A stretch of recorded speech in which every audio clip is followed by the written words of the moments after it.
Okay, audio check, movement check.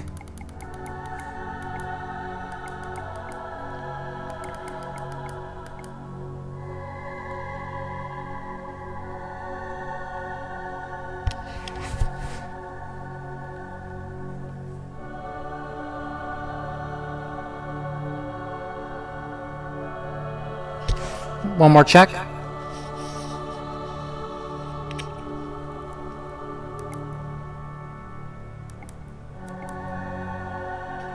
One more check.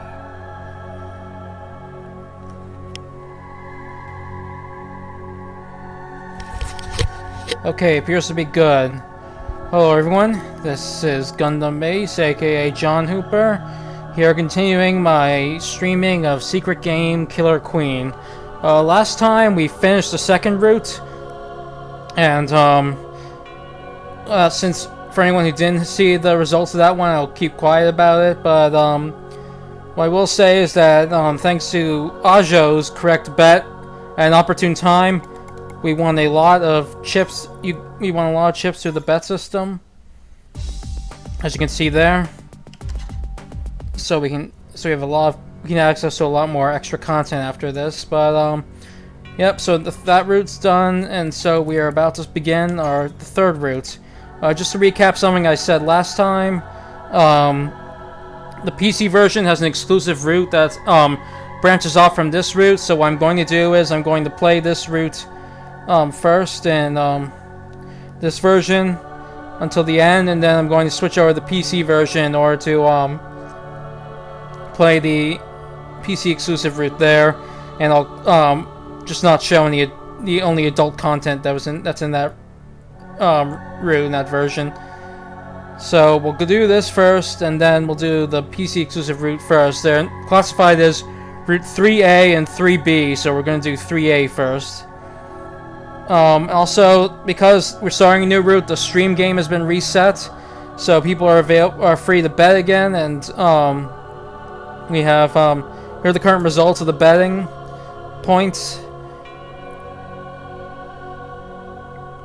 So yep, as per usual, you will have until the second confirmed death in game in order to bet on who everyone you think will survive, and one person can get the opportunity to use the bet system in game itself. So without further ado, let's begin.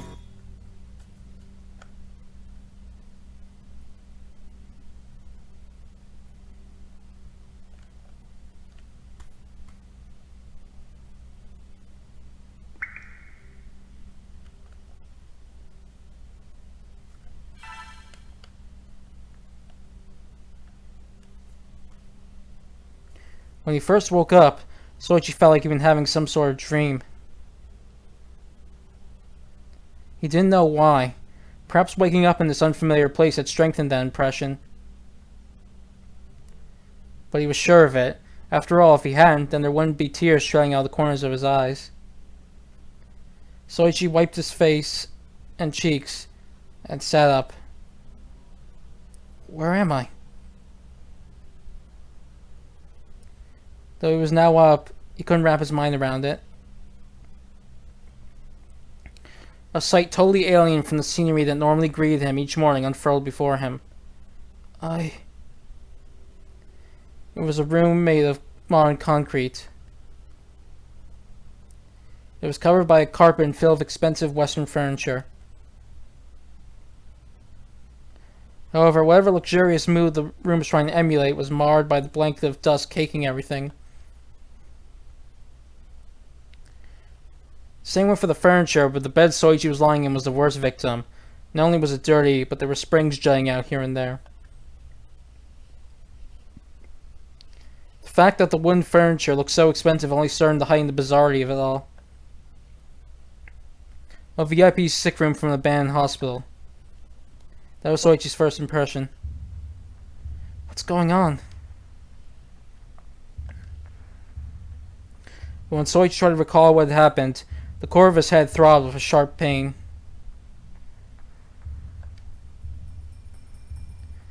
Being a miner, he never had a hangover before, but imagined this was what one felt like. It felt like his mind was shrouded by a thick fog. However, it was gradually clearing up in time. And with it, more and more of his memories came back. Okay, so I finished up at club yesterday. Like always, he'd gone to school, taken classes, and went to club afterwards. And then... But that was it. His memories just suddenly cut off there. And then what? He remembered everything up to saying goodbye to his friends and heading home alone.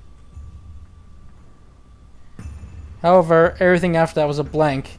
Next thing he knew, he was awake in that bed, staring at an unfamiliar ceiling. It was a strange feeling, like his memories had been edited in a manner akin to some movie. Even if he were just dreaming, he couldn't wipe away the overwhelming sense of discomfort. What happened to me? Was I in an accident? That was the first possibility that popped into Soichi's head. He jumped to that theory because the word accident held horrible connotations for him, but dismissed it after realizing this couldn't possibly be a sick room. Were he judging by the furniture alone, perhaps could have passed as one, but the layers of dust coating the room spoke otherwise. Furthermore, not only was he completely uninjured, but he was still wearing his school uniform. Maybe I've been kidnapped? He didn't remember this place. Since he didn't recall going this place, it stood to reason that, by that logic, he would have had no reason to enter this room by his own volition. Being someone that had brought him here while he was unconscious, for the exception of medical emergencies, that act was generally referred to as a kidnapping. But me? Kidnapped? Soichi didn't recall being kidnapped. Even born and raised amongst a particularly normal family, and they weren't very well off either.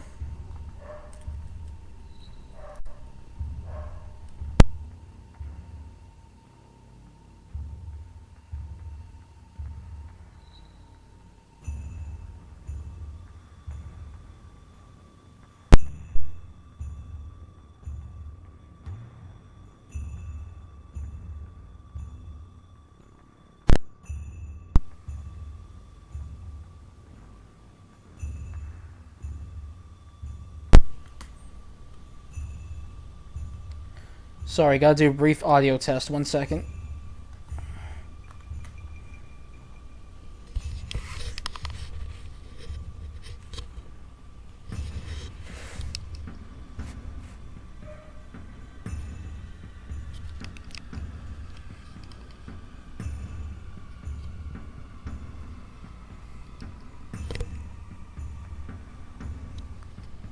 Test.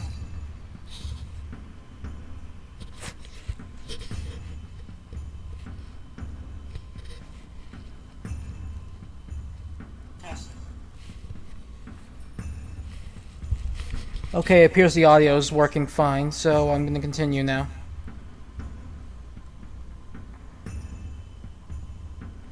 Okay, where was I?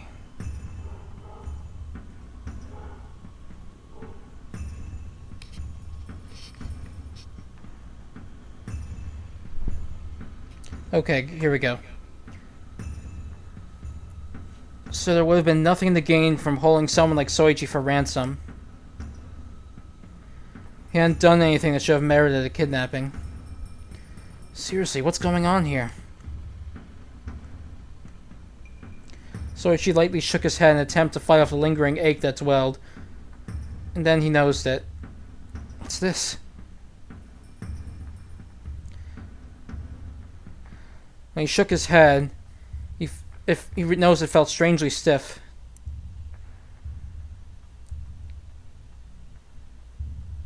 Confused, Soichi pressed a finger there and to his surprise, discovered the rigid sensation of cold steel.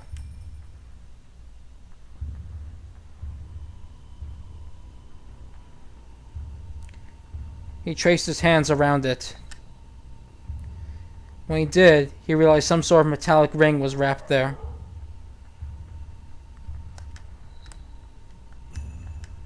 A collar? To be exact, while I couldn't exactly see it, Soichi could easily picture as a tube-shaped metal pole about a centimeter or two in diameter. The backside of the tube was practically glued around his neck. Thanks to that, there weren't even any gaps where he could slip his fingers in. It was more or less the same for the arc-shaped surface. From what Soichi could feel, the collar had no openings. Kidnapping and the collar. Those two phrases remind Soichi of a kidnapping/confinement case carried out by a deviant not too long ago.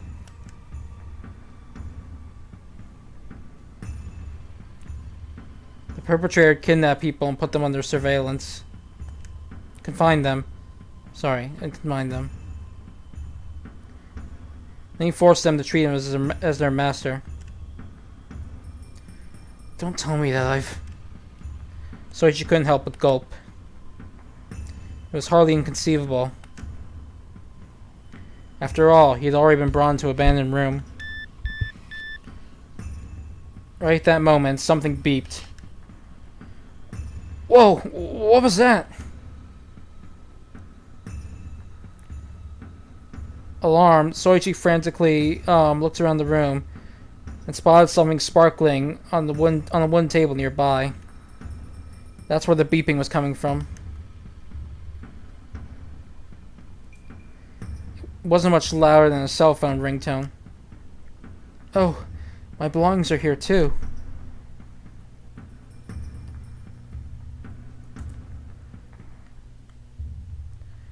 Next to the beeping object, flashing brightly, was a sports bag Soichi brought to school every day. Feeling a hint of relief at that familiar sight, Soichi got out of the bed and approached the table. What's this? 2 PDAs were lying on the table.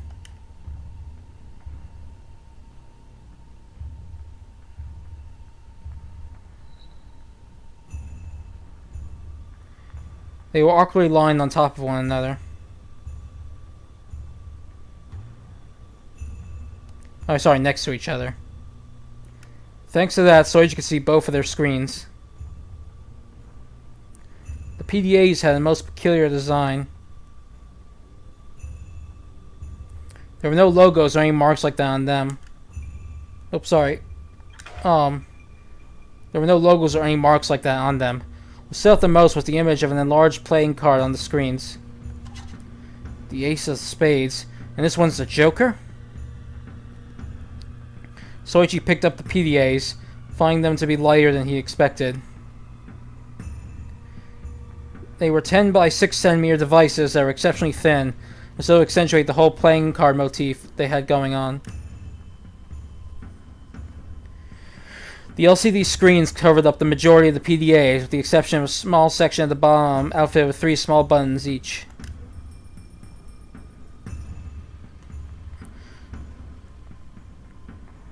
On the backs of the PDAs were grid patterns with a white border, clearly meant to emulate the design of a playing card. It was almost impressive how attentive to detail had been on that front. On the other hand, the 2 connectors on the side and bottom of each PDA stuck out like a sore thumb.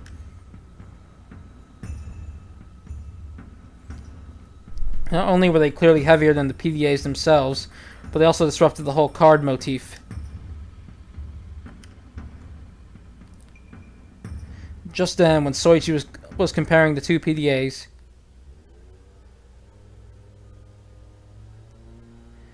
he heard something scrape against the door from the outside. What's that? It seemed someone that was on the other side of the door. Oh, sorry. Okay. Soichi almost dropped his PDAs in surprise. Who's there? However, he managed to regain his wits in the nick of time and grabbed them before he slipped out of his grasp, and he quickly pocketed them. He then turned around to face the door. Is it the guys who brought me here? That was Soichi's first thought. After all, someone had to have taken him to this room.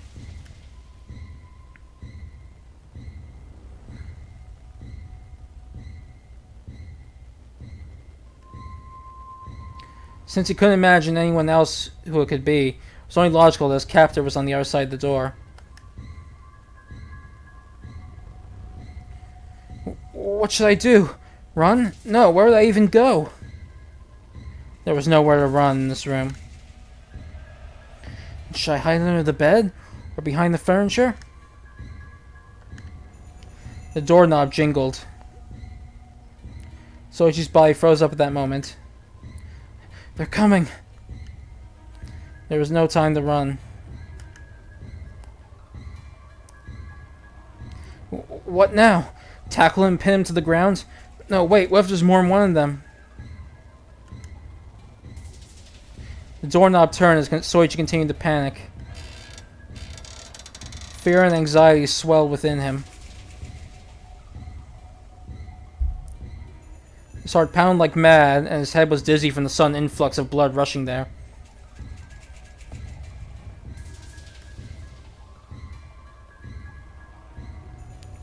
Hold on a second. Okay, it was only natural. No one in their right mind could keep calm when their kidnapper showed up right in the midst of this confusing situation. Hello there.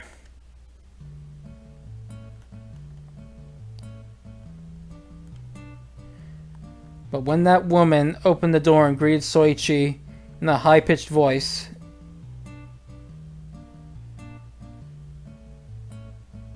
his brain temporarily shut down from the inability to process the sheer gap between his imagination and reality.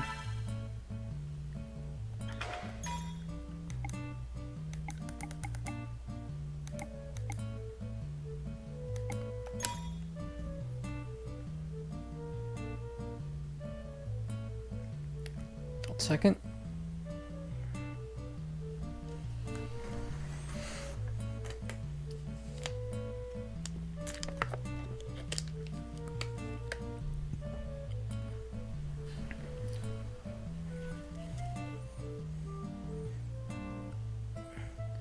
Okay, here I go. Soichi's mental image of a kidnapper was similar to those bank robbers he'd seen on crime TV shows all the time.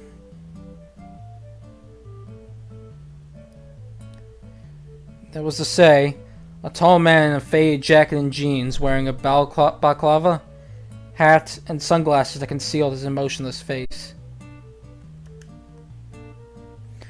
A mysterious figure who left no chinks in the way he conducted himself.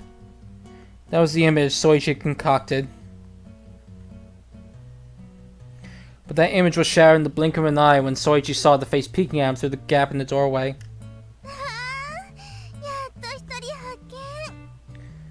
Oh, I finally found someone. A beaming smile. A carefree voice.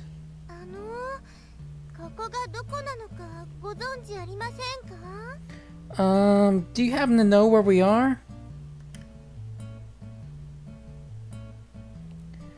Long wavy hair adorned with large ribbons that would catch anyone's eye, and fancy clothes. Soichi's first impression of her was an oddly frilly woman.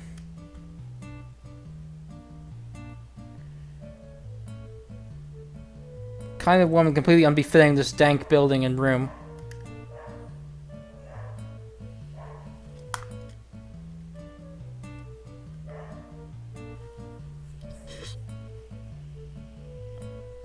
Had he seen her amongst a throng of young men and women strutting around cities, concerts, or event halls, Soichi likely wouldn't have been fazed by her appearance, but here... What's she doing in a place like this?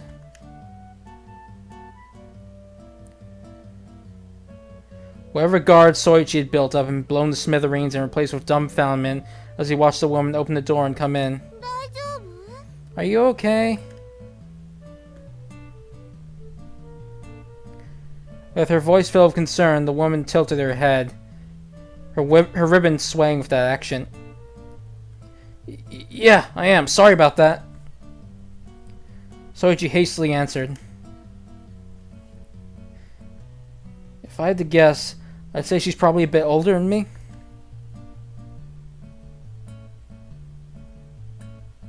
Now that he could see her up close, Soichi could tell that her features were a bit sharper than girls of his generation. Her makeup had been carefully applied, not too gaudy or light.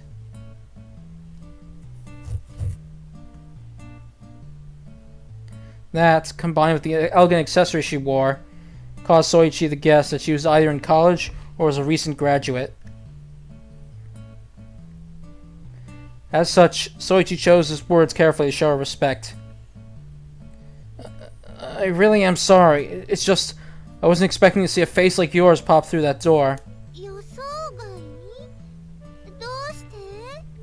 Wasn't expecting a face like mine? Why not?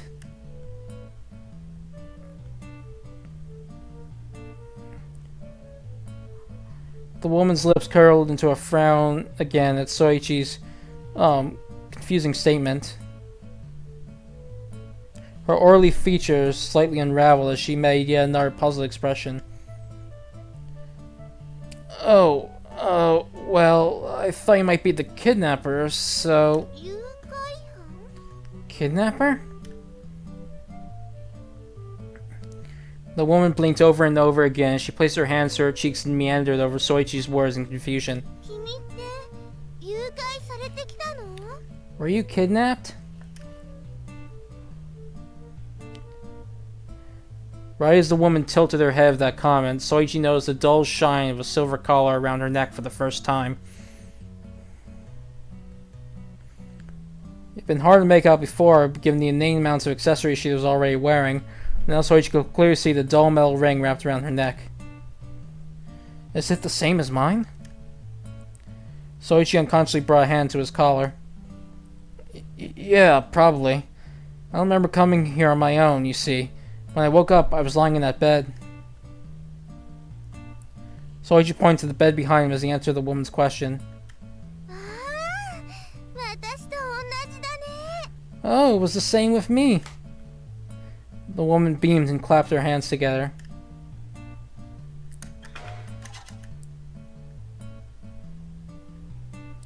That's why I thought the kidnapper was at the door. Now I get it.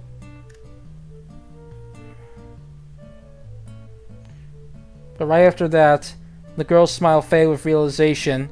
She turned to face Soichi dead on.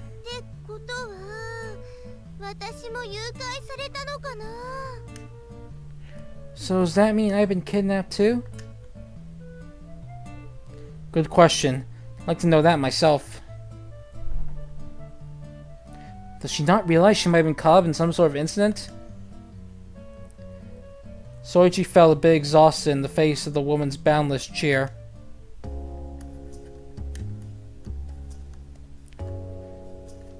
I'm Soichi Mitsurugi.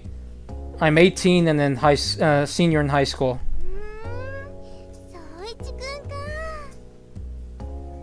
So your name's Soichi, huh?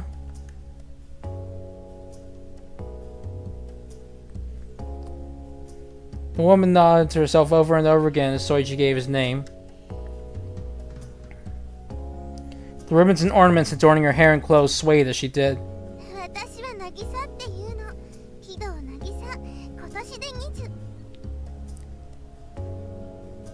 My name is Nagisa Kido. This year I'll turn 20. Nagisa froze.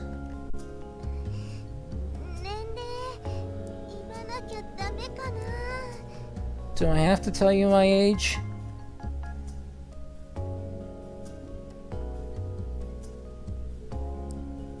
Nagisa looked up at Soichi like a child pleading to an adult. She wriggled her interlocking fingers. Not if you don't want to. Soichi chuckled as he watched Nagisa pout. I probably shouldn't press her. Had she been there at that moment, she probably would have been giving Soichi yet another lecture about his lack of tact.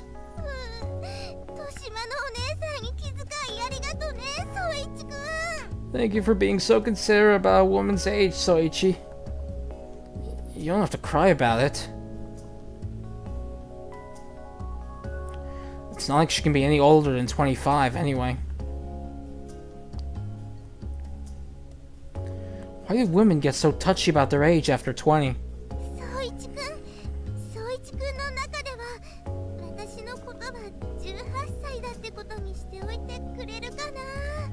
Listen, Soichi, can you just consider me 18 years old and leave it at that?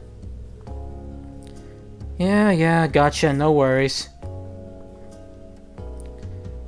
Soichi smiled and laughed and nodded, causing Nagisa to beam with delight.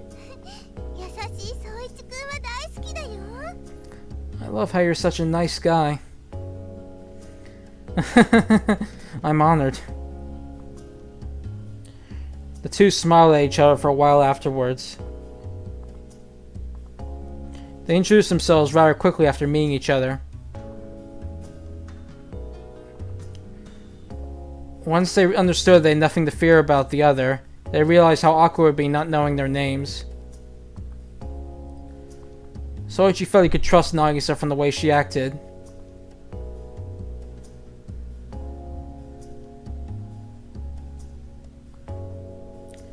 The very notion that a space case like her could be in league with his kidnapper is preposterous. To look upon someone who didn't seem like they could harm a fly like Nagisa with suspicion was rather difficult.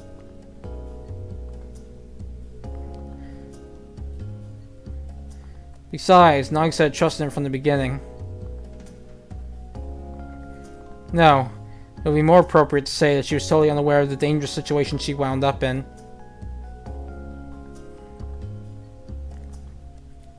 That was why she'd given Soichi a smile of unconditional trust when she'd found him after waking up and wandering around in this building. Then you don't remember anything about how you were brought here, do you, Nagisa?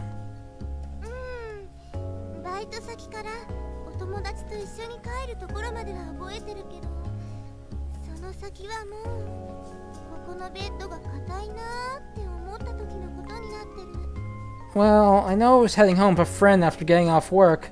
All I can remember after that is waking up on a hard bed in this place. Let's see. So she'd been brought to this place under similar circumstances. You were on your way home from school, I take it? Yeah. I remember leaving school after club and saying bye to my friends, but that's it. Next thing I knew, I was lying on that bed. Man, that bed sure doesn't look snuggly.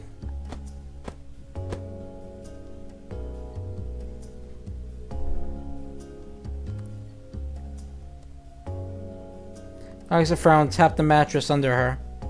With a frown. Oh, sorry, no, I already said that.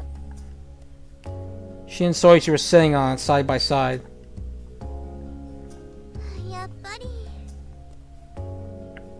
Nope. Nagisa lay down on the bed. Her face scrunched up. Didn't look like she could sleep comfortably on it at all. Hey, be careful. There's springs poking out of there. Oh, you're right. Nagisa flicked the springs protruding from the bed. It sent a metallic echoes reverberating through the small room. Hey, Soichi, you've got to keep the conversation on track.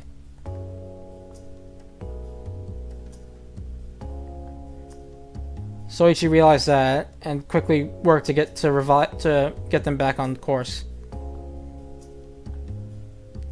So, did you have that collar on you when you woke up, too? Collar? Nagisa stopped as she was rolling around in bed and looked up at Soichi with upturned eyes.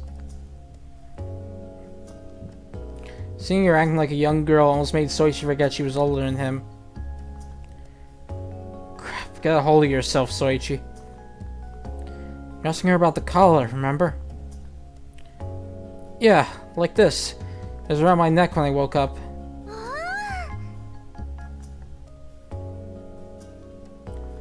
All of a sudden, Nagisa's face lit up with comprehension. Then she sat up and touched the collar with her left hand.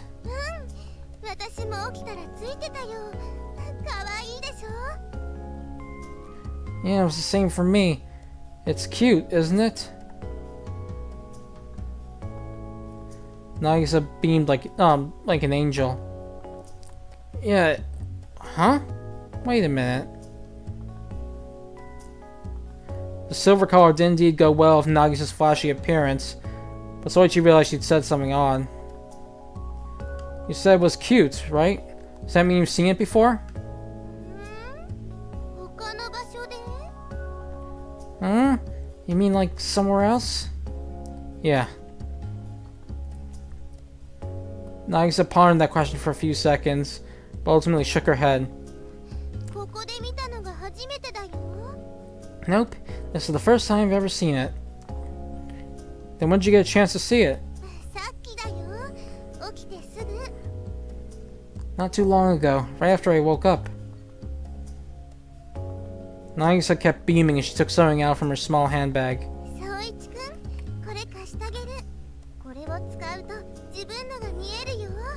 Here, Soichi, take this, and use it to get a look at your own collar. She took out a small folding hand mirror.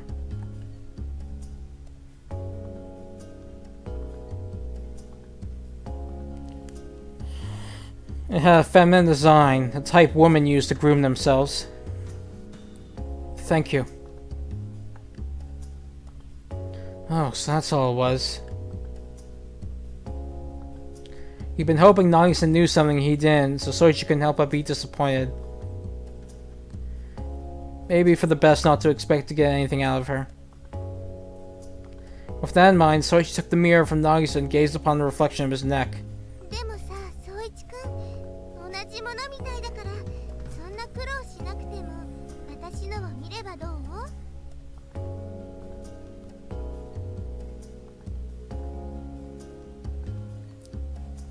But you know, it looks like we're the exact same collar, so I think it'd be easier just to check mine. What do you think?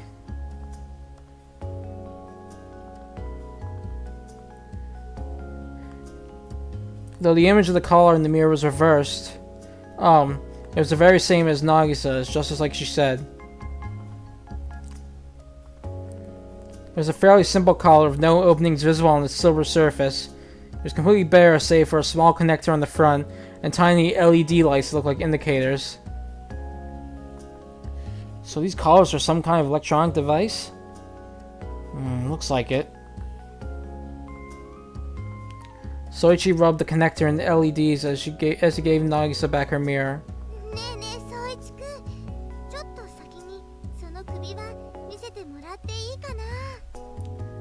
Hey Soichi, mind showing me your collar first?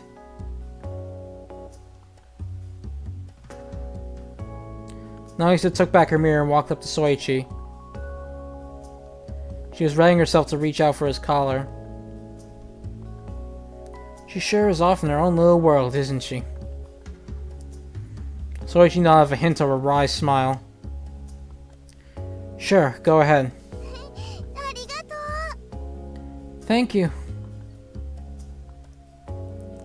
Soichi bent over slightly to allow Nagisa to get a better look at his neck, leading her to smile happily as she touched his collar. Thanks, Nagisa. It's okay, no need for that. Nagisa brought her raised neck back to its original position.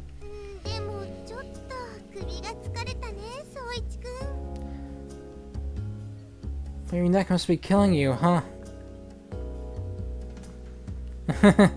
Well, a little.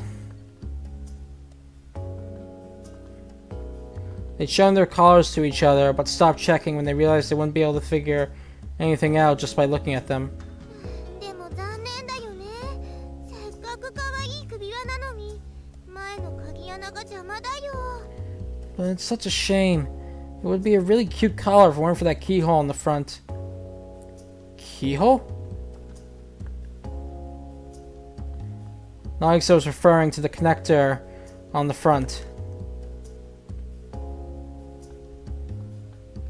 He hadn't really understood what it was for at first, but Nagisa's analogy makes sense.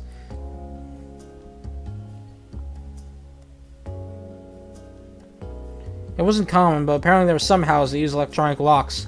せめて横とか後ろにしてくれればいいのに。 It would have looked so much better if we're on the side or back.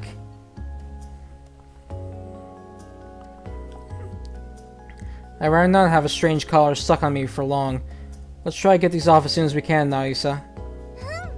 ちゃんとしたチョーカーに取り替えるわ。外れたら宗一くんにも貸してあげるね。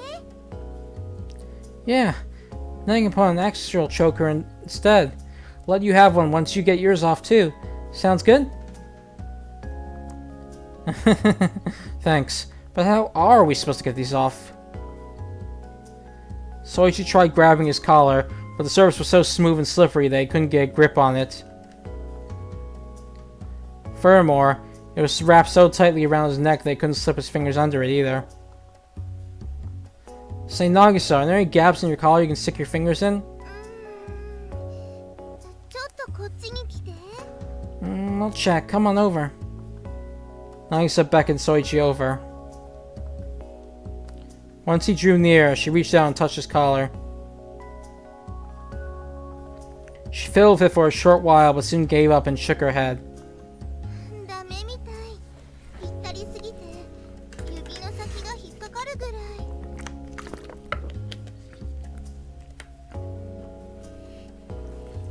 Doesn't look like it. It's too tight around your neck for me to get my fingers in. Yeah, figured as much. Not even Nagisa's slender fingers could slip under, it seemed. それにさ、宗一くん、もし指が入ってもこの感じだと外すの無理じゃないかな。 But you know, it's so tight that I don't think you could get it off even if you could. Slip your fingers under.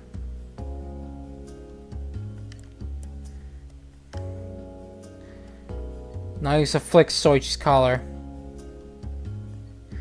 It produced a high-pitched metallic sound that reverberated through the room. きっと首輪を引きちぎる前に首がもげちゃう気がするんだ。 I'm pretty sure you'd tear off your own head off before you could get the collar off. You think so too, huh? やっぱり鍵穴があるんだから素直にそれで外すのがいいんじゃないかな。 Since there's a keyhole, don't you think it'd be best just to use that to get it off? A key, huh? But where would it be? The kidnapper must have it, no question about it, but still.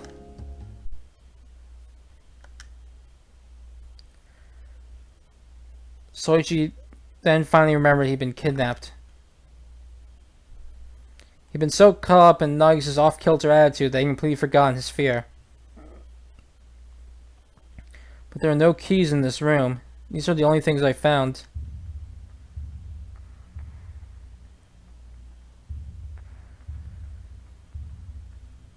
So he took out one of the objects that he'd found and put in his pocket right before Nagisa arrived. It was the PDA modeled after the Ace of Spades card.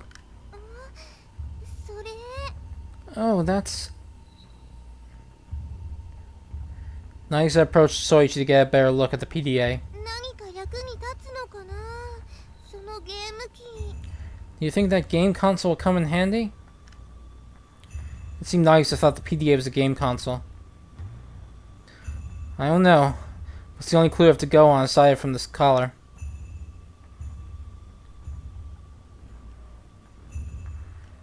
He checked earlier, but his cell phone wasn't getting any service. And the examination of collar hadn't yielded anything useful either. It seemed the PDA was the only thing in the room that could provide Soichi with any hints.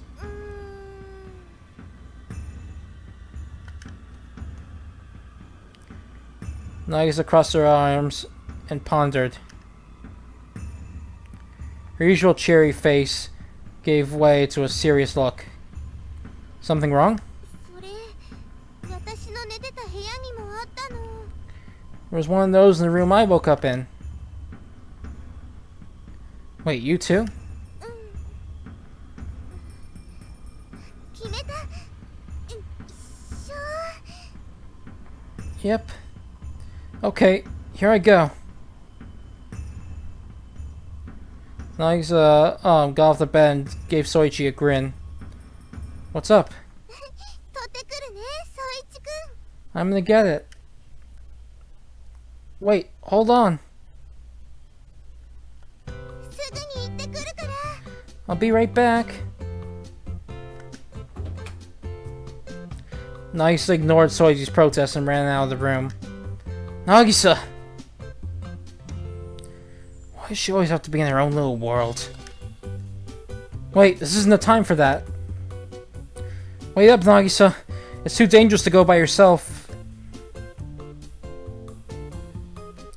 He totally forgotten about it, but in spite of his confusion, there was one thing Soichi knew for a fact. There was a kidnapper out there somewhere. Soichi's room was in the middle of a long hallway. Nagisa turned left after hold on a second.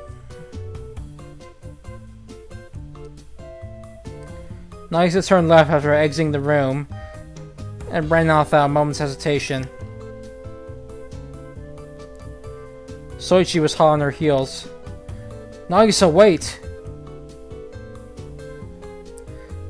Nagisa didn't respond to Soichi's calls. Did she come from this way? From the confident way she was running, that theory made the most sense to Soichi. Nagisa passed by 2 doors before opening one at the edge of the corner. Soichi hadn't been able to keep up with her. Despite her carefree look, she was surprisingly athletic. ほら、宗一くん。 See, Soichi?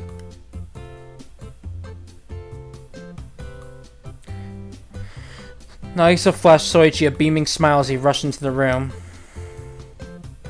She held out something that she was holding in her hands. 私のとこにあったゲーム機。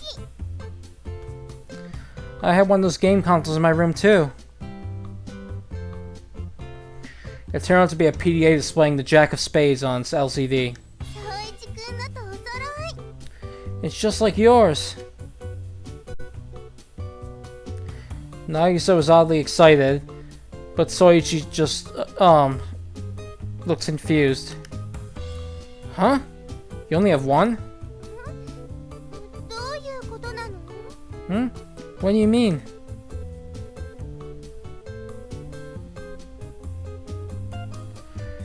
Nagisa looked confused, so Soichi took, both PDAs out of his pocket. The Ace of Spades and the Joker. I found these two in my room together. You sure there weren't any more for you? 一台だけだった。私の私物と一緒に並べてポイッと置いてあったわ。 Nope, I just found the one. It was lying right next to my stuff. That's odd.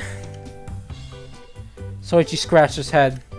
いいなあ、宗一くんだけ2つあって。エースとジョーカーか。強そうな組み合わせだね。 Man, you're so lucky to have two. The Ace and the Joker, huh? Sounds like a really powerful combination, doesn't it? Nagisa looked back and forth between the two PDAs in Soichi's hand. It seemed she was disappointed she only had one button by comparison. What's the meaning of this? Soichi looked at the PDAs in his hands. The Ace and the Joker. If this is literally supposed to be a Joker card, then there shouldn't be that many of them. Which means... Nagisa, mind if we look into something? 調べる？このゲーム機も？ Look into what? These game consoles?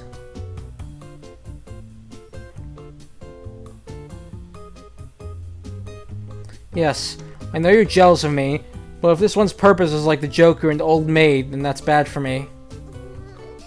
それは確かに嫌だね。 That really would be bad.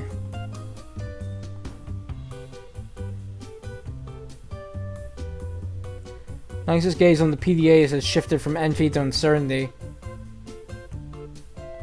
Especially when it came to the Joker.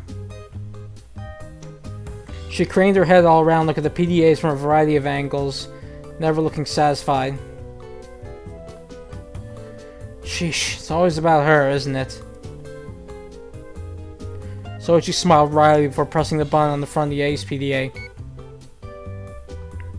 The Ace of Spades faded and was replaced with lines of text. 1 hour and 30 minutes elapsed since start of game. Remaining time, 71 hours and 30 minutes. The first line was a time counter.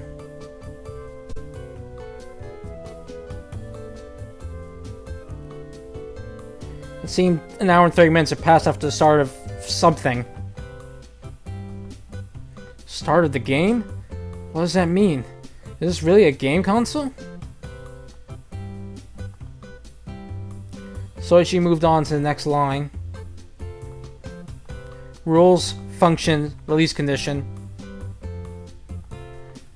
Those 3 entries are written in a thicker font than the first line. They were surrounded by square boxes. Is this a touch panel?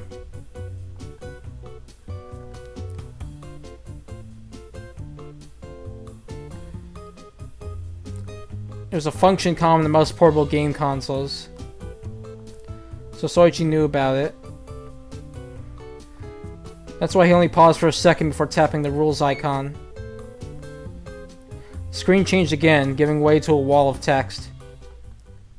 The heck is this? どうしたの、宗一くん。 What's going on, Soichi?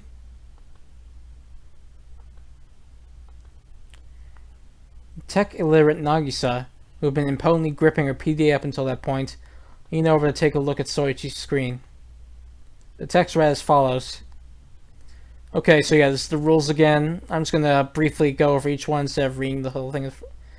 So everyone has a collar, and they can remove it by inserting their PDA after they fulfill the release condition. But if a PDA is connected to it before they fulfill the release condition, then the collar will activate, which will activate one of the building's defense systems and kill them, and there's no way to stop an activated collar. The second one is that every participant is given 4 out of 9 rules. Everyone gets rules 1 and 2, and they're randomly given, and each one is randomly given the rules between 3 and 9. So a group of 5 or 6 should be enough to get all 9 rules.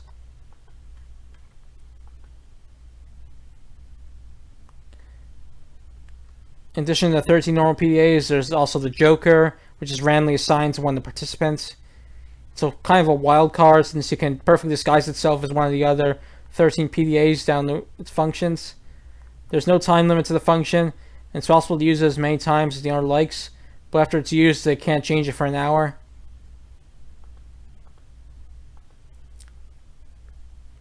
And connecting the PDA to a collar will not activate or release the collar, and the PDA doesn't count towards any release conditions that involve collecting or destroying PDAs. There are forbidden areas, and the only ones... Hold on a second. Okay, so there are forbidden areas. If you enter one, your collar warns you. If you ignore it, it'll activate and kill you. Then, starting from the second day onwards, each floor will become a forbidden area one after another until the end of the last day, when the whole building will be a forbidden area. うわー、なんか字がいっぱいだね。 Whoa, that's a lot of reading.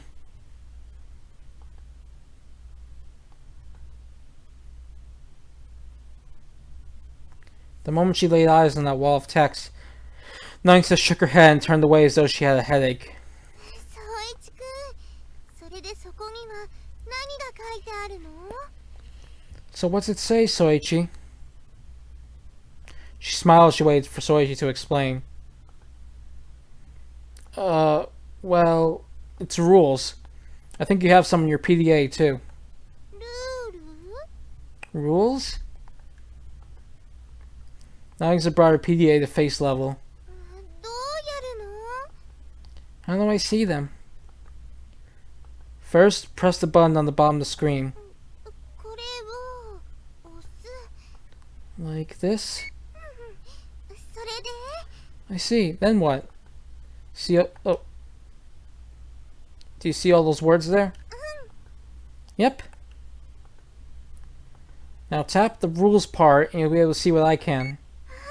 本当だ何かがずらずらっと出てきた Oh, you're right. All those words showed up.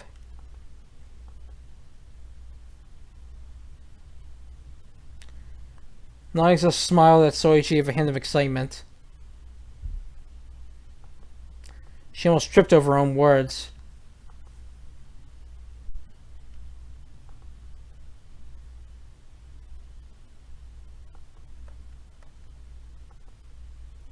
This is just a repeat of the first rule. 宗一くんこれもしかして Soichi, could this be? Yeah. The way to get the collars off? It was the first piece of information Soichi got his hands on since arriving here. However, his shoulders dropped dejectedly as he kept reading on. The heck? It's the part about the PDA collar will activate and activate the defense systems if it's plugged in correctly.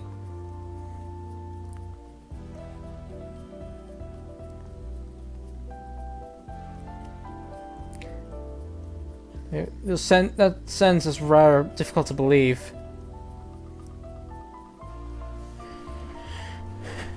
The joy Soichi had felt from learning how to remove his collar was replaced with incredulity and disbelief as he continued to read the rules.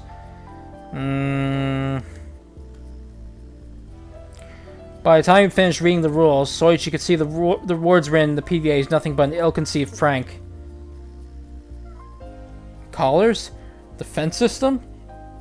Failure to fulfill release condition results in death? 宗一く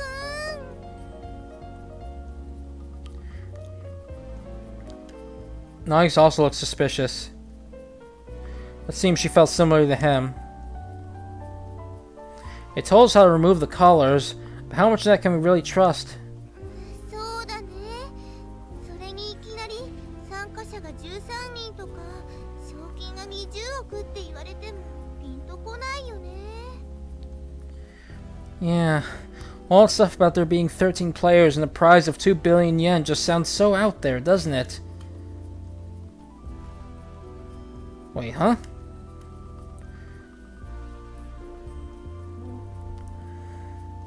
Nagisa blinked with surprise upon hearing Soichi's confused outburst. ほらここに書いてあるじゃないルールの3番目のところに PDA は全部で13台存在するって You know, the third rule. The one that said there are 13 PDAs in total. The third rule? Soichi glanced back at his PDA, but all the third rule talked about was how the Joker worked. それにほら4番目には賞金のことがであれ6番って書いてあるわね And you know, the fourth one talks about the prize money. Wait, huh? Why does it say number 6? Huh? Wait a minute. Soichi focused on the second rule. Hey Nagisa, do you mind if I take a look at your PDA? I think our PDAs might have different rules written in them. Assuming the second rule was true, that was. わかった Okay, sure. Nagisa handed her PDA over to Soichi without a moment's hesitation. Soichi took it and gave her his PDAs in exchange. I knew it. どんな感じ What do you see? Well, the first two rules are the same, but the other two are different from the ones I had. Nagisa had the first two rules, same first two rules as Soichi, but then she had two different rules after that. Okay, this is the one. There are 13 PDAs in total. Each one's a different release condition. And everyone is assigned one specific PDA at the start of the game. And you can only remove your collar with your own PDA. If you try to remove it with any other PDA, your collar will activate. And this is 6. Players who survive for 73 hours will be declared the winner. And will have a prize of 2 billion yen split equally among them. 一つ一つ違うんだ。ってことは宗一くん、こっちのにも違うの書いてあるのかな? Wow, so those two are different. Wait, so you think that means this one has different ones on it too?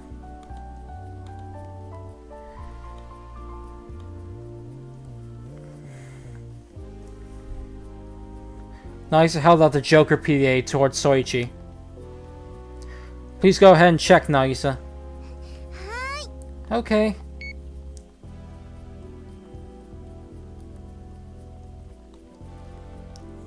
Nagisa nodded and filled the Joker PDA. やっぱりそうみたいだよ、宗一くん。 Oh, looks like I was right, Soichi. Which ones are there? 1と2、それと4と7。 1 and 2, and 4 and 7. Nagisa showed the Joker to Soichi.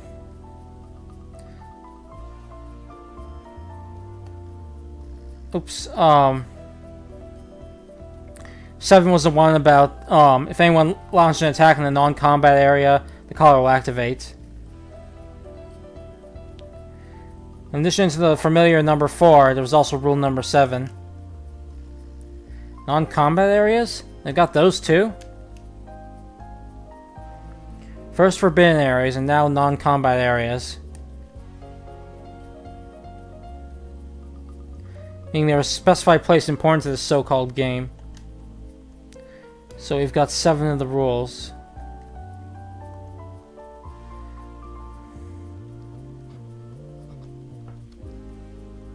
With 3 PDAs at their disposal, Soichi and Nagisa have managed to get 7 rules, learn 7 rules.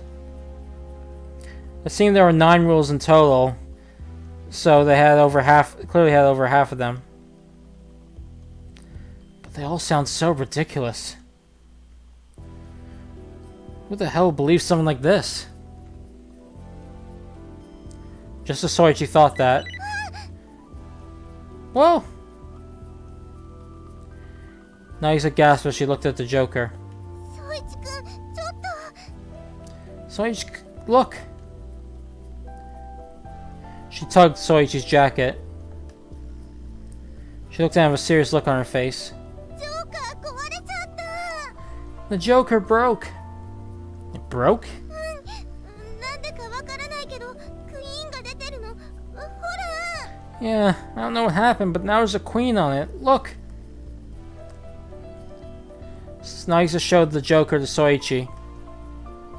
You're right. A graphic of a Queen of Hearts was now displaying.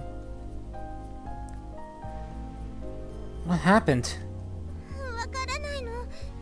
触ってたら突然こうなって。 I don't know. It just suddenly happened when I was tapping it. Nagisa shook her head a few times and apologetically gave the Joker back to the changed Joker back to Soichi, which is now a queen. これ壊れちゃったのかな。誰かが怒らないかな。何か大事なものだったりしないかな。 Do you think it's broken? Will someone be mad?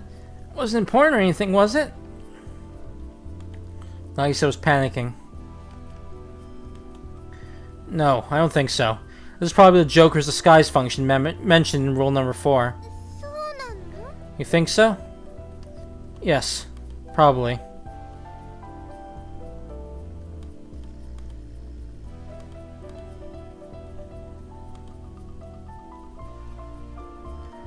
Soichi nodded, and Nagisa heaved a great sigh of relief. Her shoulders slumped as her ribbon swayed back and forth. Then she looked up again. 宗一くんは怒る? Are you mad, Soichi? Of course not. Those words finally brought a smile back to Nagisa's face. Oh, thank goodness. She also returned to her usual way of speaking.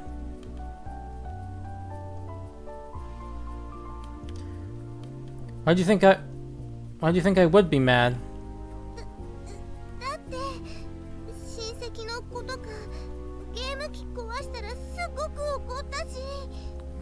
Because my cousin got really mad when I broke his game console.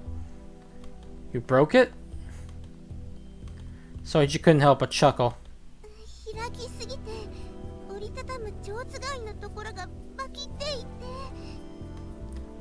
I folded the openings too wide and snapped the joints clean off. Nagisa poked her index fingers together with a blush. She scratched her head bashfully. Soichi smiled at the sight, but his expression changed as soon as he, his expression changed as soon as he looked at the PDA and turned to the Queen. Wait, what? What's wrong? Wait, you really are mad, aren't you?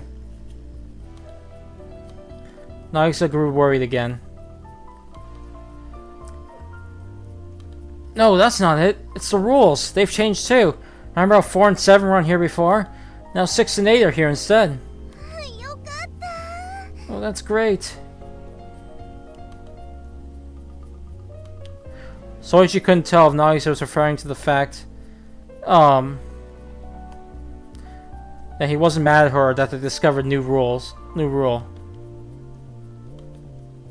Whatever the case, her face regained its peace. Shin breathed a cute sigh. Soichi gave a slight chuckle and checked the PDA screen. Okay, yeah, so Rule 8 is, all areas are non-combat areas for the first 6 hours of the game. And so you can only attack in legitimate self-defense, otherwise it'll count as an attack and you will, your call will activate.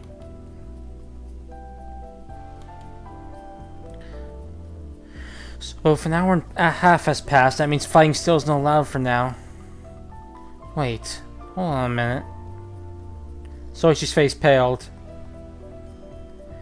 He remembered how he almost attacked Nagisa when she first entered the room. Oops. What's the matter, Soichi? Nah, it couldn't be. These rules have to be a prank no matter how you look at them. No, it's nothing. I'm just overthinking things, that's all.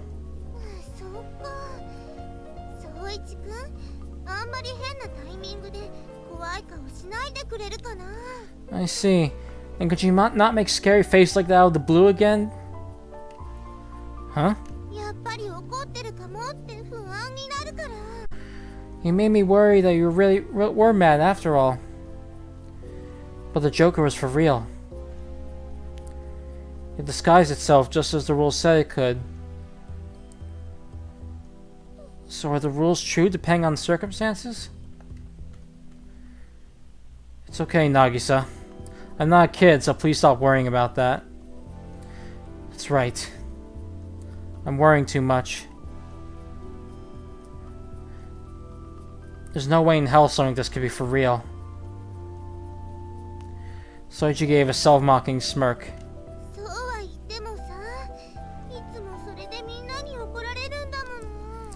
You say that, but everyone gets mad at me for stuff like that all the time.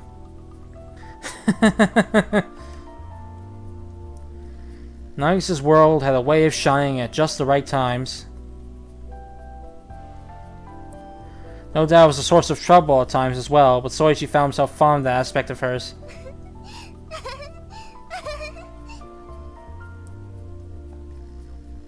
It wasn't long before Nagisa also broke out into laughter.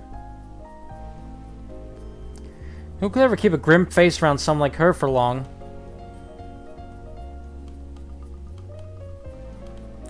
Thanks to her, Soichi's heart was once again at ease.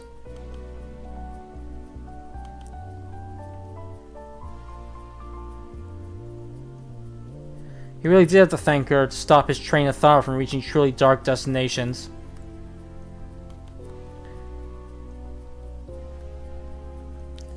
Reality should have had a lot to worry about.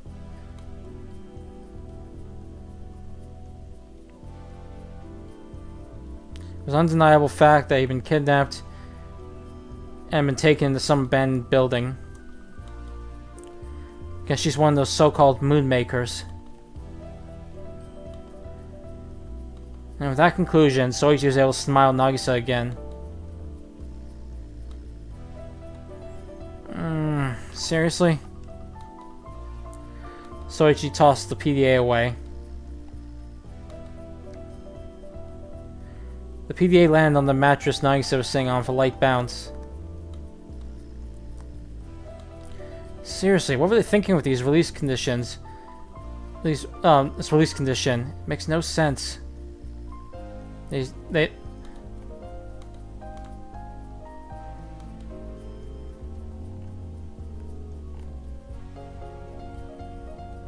Though he and Nagisa had finished checking over as many rules as they could, they still found themselves without any information that didn't feel like it had been written by a nut job. So they left the rule tab behind. They checked functions next. There they found some sort of map.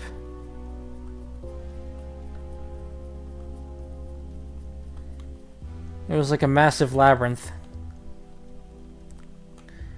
Soichi was almost beginning to wonder if Nagisa had been right to call them game consoles after all. Last, they checked the release functions tab. The Ace and the Jack had their own respective conditions. Yep, the Aces killed the owner of the Queen PDA. The way you do so is irrelevant. The Jack is spend no less than 24 hours with another person after the start of the game, and that person must be alive at the 71-hour mark. Not exactly something simple to test.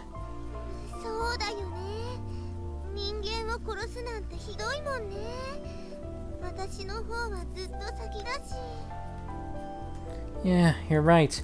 Killing someone? That's just horrible. Mine's is much more direct.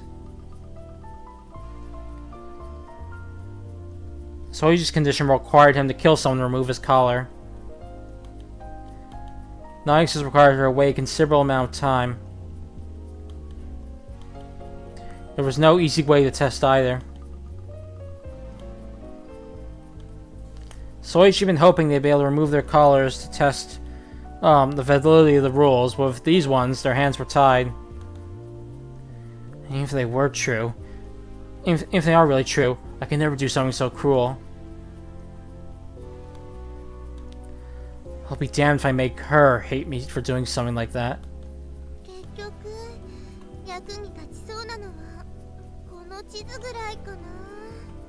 Looks like that map was the only useful thing in here, huh? What? Nagisa's comment surprised Soichi. He'd been thinking everything on the PDA was total nonsense.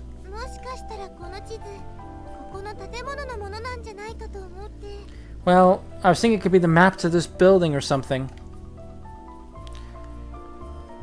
Nagisa points in the map as she said that.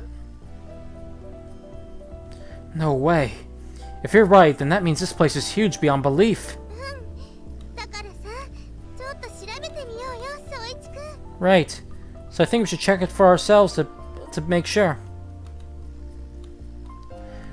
Nagisa swung her PD up and down without a care in the world, her face beaming with a smile. I mean, it's not like you got anything else to do, right?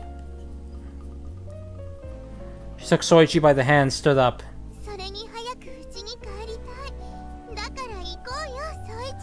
Besides, I want to go home as soon as possible. So let's go, Soichi.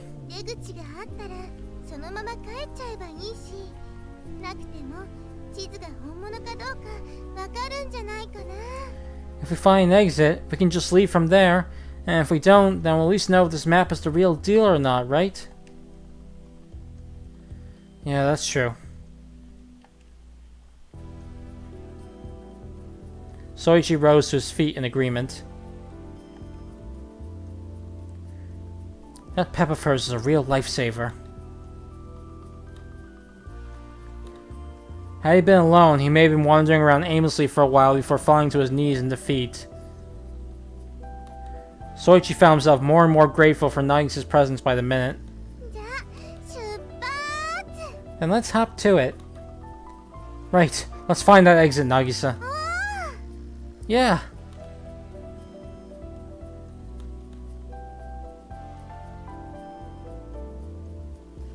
It was his belief that the rules were totally fake that allowed Soichi to leave the room with Nagisa in such a hapless state.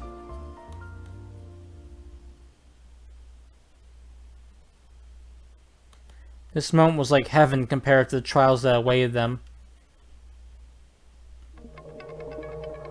OP, remember, spoilers in here, so don't look, feel, and won't be spoiled.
Okay, so the OP is done with, so here we go back with the story.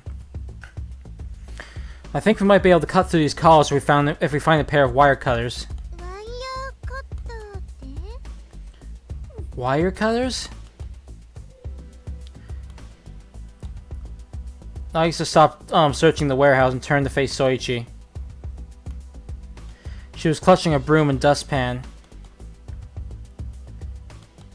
Yeah, you know, those giant nipper-like things those construction guys use. Soichi was considering if one of those would be enough to do the job.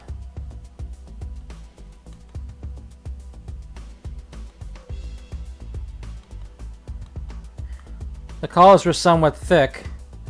But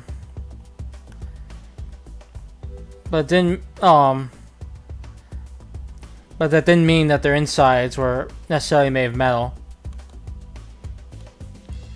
Since they had connectors, they should have had fragile electronic parts inside, which meant they should be only as strong as cables. あーなんか工事現場で見たことがある気がする探してみるね Oh yeah, I think I saw one of those at a construction site. I'll go look for one. Nagisa nodded several times before turning back to the pile of junk in the corner of the room. Please do so, Nagisa. はいはい I'm on it. Soichi resumed his search as well. So far, so good. Soichi and Nagisa were in a small storeroom. They stumbled upon by pure coincidence they'd been looking for an exit. Figuring they might find something useful, the two had decided to search the place. 残念だったね Oh look, huh? Don't be so down. Everything we found was junk anyway, so who knows? Even if we found one, it might have been busted. こんな棒だけじゃ外すの無理だよね We'll never be able to get him off a pipe like this, huh? In the end, they'd found nothing they'd wanted from... And I found nothing but washed up things in the... Sorry, in the end they found nothing they wanted in the storehouse. Everything they found were expired sundries and old, rusty tools.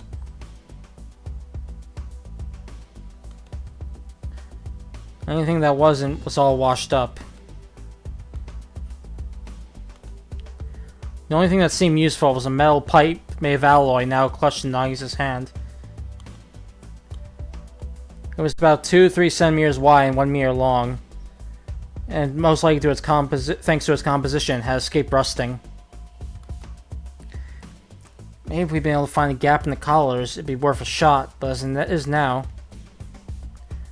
Soichi checks Nagisa's hands, he said that.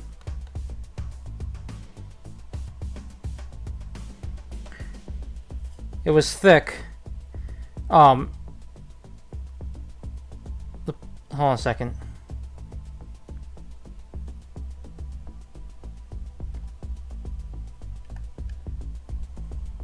Okay,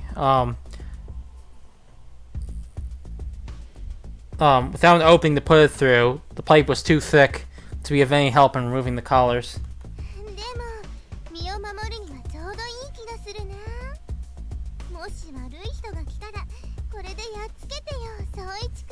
But I think it'll be perfect for self-defense. If any bad guys come, give them a good whacking with this, Soichi. Nagisa awkwardly swung the pipe twice before offering it to Soichi. Soichi took the pipe and nodded. I'm not really good at fighting, but I'll give it my best if the need arises. You're so reliable. Nagisa smiled.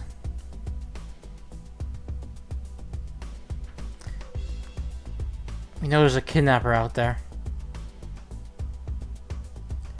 This pipe won't be much, but it's better than nothing. Soichi gripped the tip of the pipe and lightly swung it up and down to test its weight. If the chips were down, he'd have to protect Nagisa with this.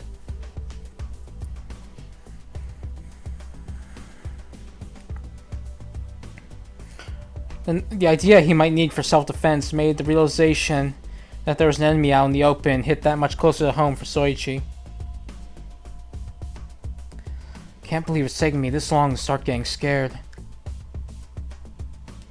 The pipe was chilly. It nearly sent shivers down his spine. Soichi reached for his neck as he breathed shallow breaths. He was greeted by the sensation of icy metal. Though the collar wasn't suffocating him or anything, he'd feel a constriction around his neck when he considered the situation he was in. Just then, Nagisa walked a bit further down and tried opening the door at the end of the hallway. Huh?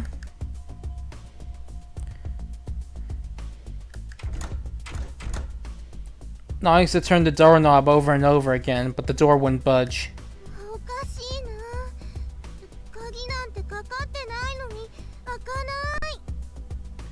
That's odd. Why won't it open? It's not locked. Nagisa, the door's bent. Soichi walked over to Nagisa while glancing above her head. Bent? Look. Right here. Soichi lightly tapped the door of the pipe.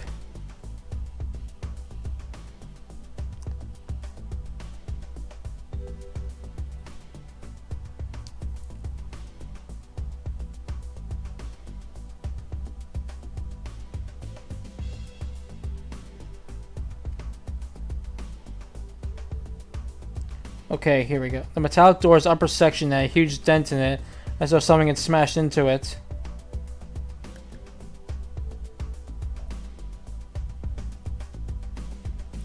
As a result, the door frame was loose there, had an exposed gap that prevented the door from being opened.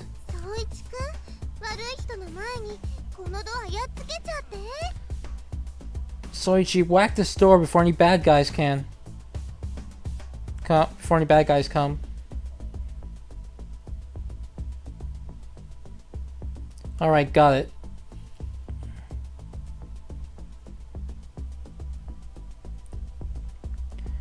Soichi unconsciously broke into a smile from Nagisa's choice in words, then thrust the pipe into the gap of the door frame.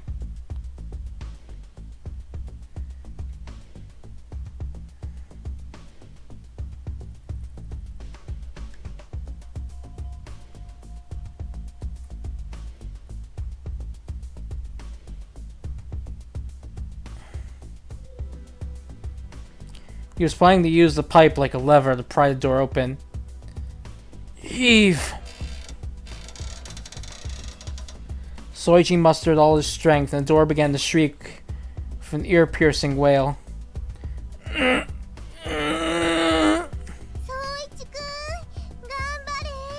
You can do it, Soichi! Right after Nagisa cheered him on, the door opened.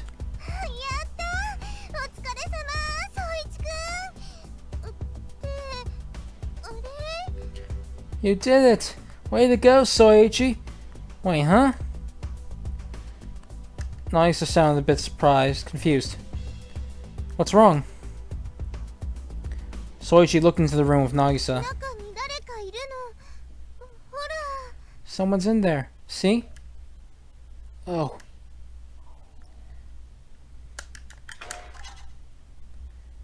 Okay, Nagisa was pointing right at a short girl standing in the room.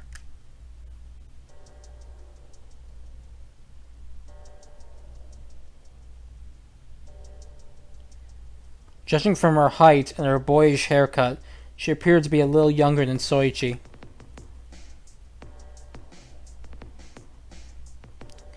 She wore flared clothes that appeared to be appeared easy to move around in.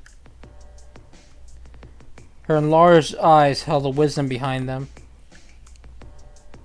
In other words, this girl is the complete opposite of Nagisa. The girl trained a fierce glare on Soichi and Nagisa.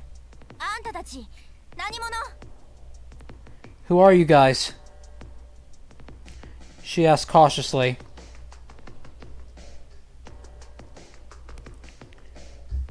At that moment, her eyes darted to another door behind her. It seemed she was ready to make a break for it if things went south. Immediately afterwards, her gaze fixed on the pipe Soichi held.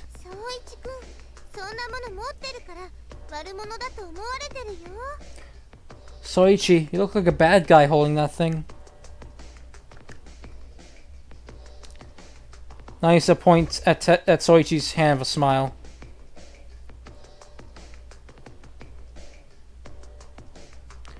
The pipe had become slightly bent due to Soichi's efforts in prying open the door. That almost made it look like he'd beaten up someone with it. Because of that, Soichi hastily tossed it aside. I'm Soichi Mitsurugi. This here's Nagisa Kido. Name's Karin Hojo. The girl, Karin Hojo, watched the pipe slide across the floor before turning back to Soichi. It's nice to meet you, Karin. Nagisa smiled at Karin.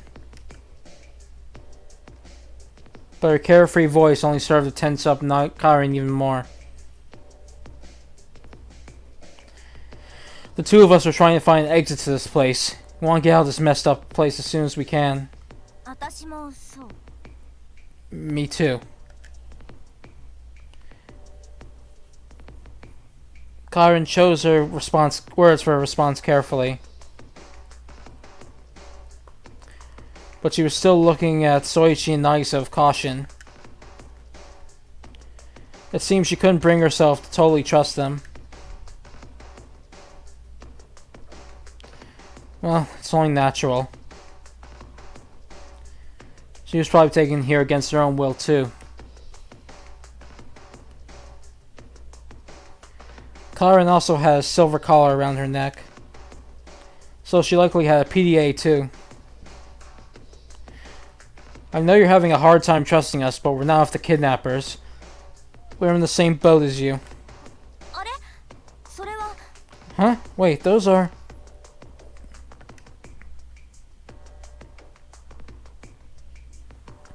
Karin pointed to Soichi Nagisa as though she just knows something. You mean this? Soichi tapped his own collar. Karin nodded and tapped her own collar in response. I think they're the same. Soichi and Karin were grim. But Nagisa was as vibrant as always. かわいいよねこの首は It's cute, isn't it? Soichi and Karin widened their eyes at Nagisa's comment. The silver collar did indeed go well with Nagisa's attire. That was the last thing the parrot expected to hear from her. Nagisa. 何 What is it? Nagisa's behavior left Soichi exhausted. どうしたの宗一くん Is something wrong, Soichi? Nagisa gave a confused frown. I admit it looks good on you, but let's talk about that later. 残念 Aw, too bad. Nagisa's shoulders slumped with genuine disappointment. Soichi also dropped his shoulders. She really does live in her own little world, eh? Her words had completely derailed the conversation.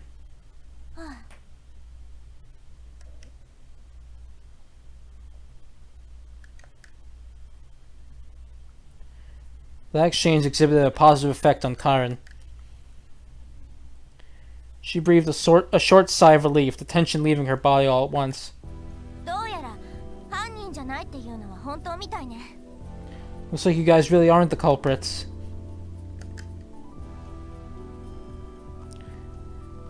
Karin had gotten that feeling from their exchange just now. No kidnappers would have such a silly conversation over something so trivial. さっきも名乗ったけど私はカリン妹の見舞いに行く時に捕まったみたい三剣と渚さんだっけ二人ともそう I know I introduced myself earlier, but my name's Karin. I was grabbed on my way to visit my sister in the hospital. Your names are Soichi Nagisa, right? Was it the same for you? Karin slowly approached them as she spoke. Her face and eyes no longer held the same level of apprehension they did before. I was on my way home from school. 私はバイトの帰り道で And I was on my way home from work. そっか本当に同じ境遇の人がいるんだ本当に13人いるんだろうか I see. So there really are others in the same boat as me. Maybe there really are 13 of us. Karin took out her PDA as she said that. Hey, why don't you come with us, Karin? ねえカリンちゃんも一緒に行かない Sorry, I got a little lag there, I think. I accidentally skipped over Soichi's line. Let's just go back to Soichi's line first. 1 second. So Karin said maybe there are 13 of us. Okay, Soichi's response. Honestly, I've got no clue. We're looking for the exit, but we also want to confirm if the rules are true. We're planning to test all sorts of stuff on our way here. Out of here. Now, no, I said, hey, why don't you come with us, Karin? Nagisa walked over to Karin and took her hand. 一緒に With you guys? Karin gazed at Soichi and Nagisa with bewilderment. She seemed like she didn't know what to do, exactly. Yeah, the more the merrier, right? Soichi agreed with Nagisa. Regardless of what the PDAs say, the fact that we're dealing with kidnappers the fact remains that we're dealing with kidnappers who managed to grab at least 3 of us at the same time.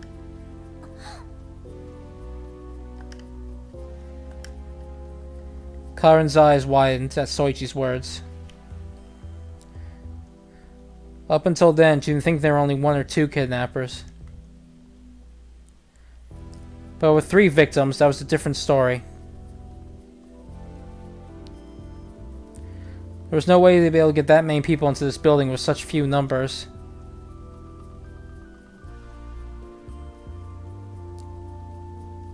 So it'd be safer to travel together, at least until we have a better grasp on the situation, Hojo. Sticking as one will make it harder for the culprits to lay a hand on us. Karen thought for a bit. There's just too much I don't know. The collar, the PDA, this mysterious building, and those questionable rules. But there is a kidnapper out there, that's for sure. So maybe it really would be a lot less dangerous to go with these guys?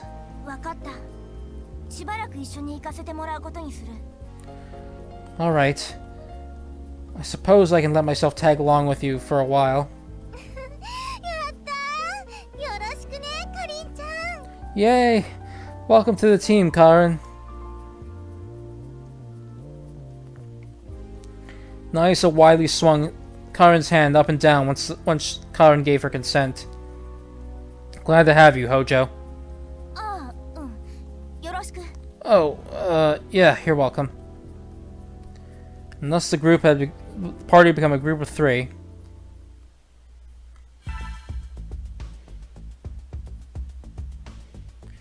Thanks, you really saved me there, Hojo.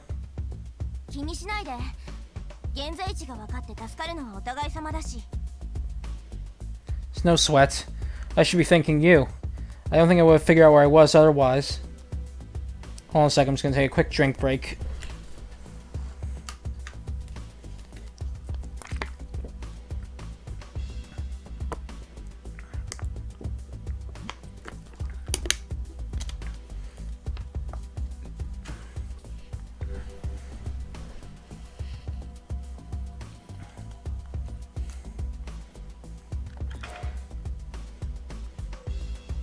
Okay, I got it. Back now. By comparing the individual paths they'd taken up to this point, the group had been able to determine precisely where on the PDA's map they were.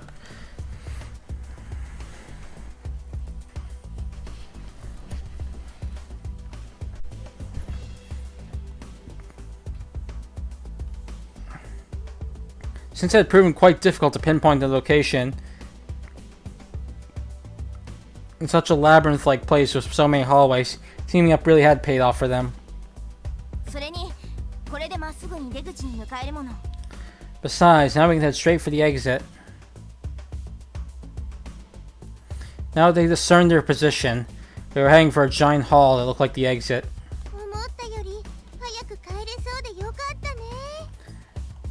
Good, looks like we can get home sooner than expected, isn't that great? Yeah. It was hard to tell since she was always smiling, but Nagisa seemed quite happy.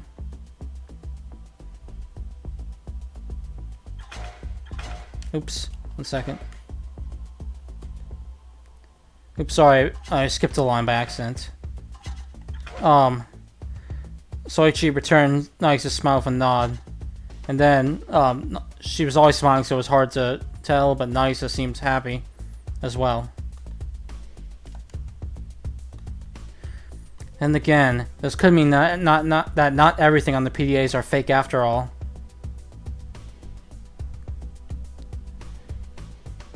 A faint anxiety welled within Soichi. No, I'm looking too deep into this. Oops. Yep, no, I'm looking too deep into this. Like, hell there'd be someone stupid enough to let stuff like that happen for real. Well, Soichi quickly wiped his doubts out of his head. I need to get home soon too. My sister's waiting for me. But unlike Nagisa, hold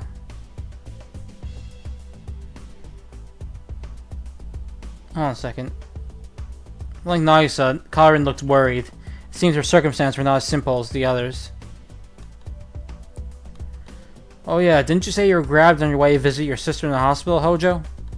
そう妹のカレンが病院に入院してるんだだからこんなところから早く出て会いに行ってあげなくちゃ That's right. My little sister Karen's currently hospitalized, so I want to get out of here and see her as soon as possible. It seemed the concern on her face was because of her sister. Is your sister not doing very well? うん Yeah. Karen nodded after hesitating for a moment. カレンは生まれつきの病気でずっと入院して暮らしてるんだ治してあげたくてもそのために必要なお金は簡単な額じゃなくて Karen was born with a sickness, so she's been living in the hospital for ages. I want to cure her, of course, but the cost of the operation is beyond my wildest dreams. Sorry, Kojo. I shouldn't have asked. Soichi felt a stab of regret. It was clearly a painful topic for her.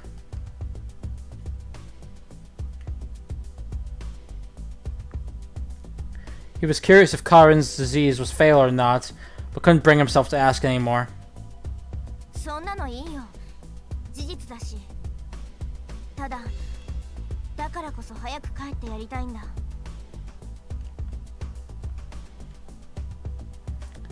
It's okay. Those are just the facts. That's why I want to get home right away. うちは両親がいないから私があの子を支えてやらなくちゃたった一人の家族なんだもの We don't have any parents, and I'm the only family she has left. So I have to support her. This girl. Karen's story left Soichi at a loss for words. A pair of sisters without parents, all by themselves. One ravaged by disease and forced to stay in the hospital for who knew how long. Unable to produce the vast sum required for her treatment, all the other could do was stay by her side. Hence why she wanted to escape this building as soon as possible and make it back to the only family she had left. Then we need to get a move on. Sorry, Nagisa, but do you mind if we pick up the pace a little? 平気でもダメだったら宗一くんが背負ってってよ Of course not. But if I can't keep up, carry me, okay? Normally this is where I turn you down, but I'll make an exception just for today.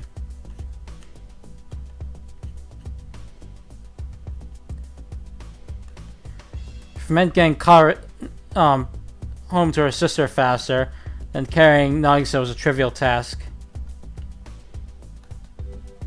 That's how Soichi thought. いいの You'd really do that? Karen sounded guilty, but Soichi just responded with a firm nod.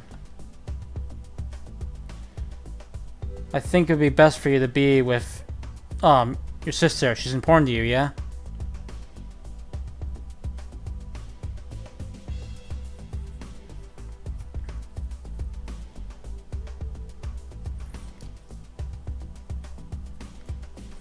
Okay, after all, you never know if you won't be by her side when she needs you most. Soichi didn't want Karen to have any regrets. 宗一くん男前だね Wow, you're so manly, Soichi.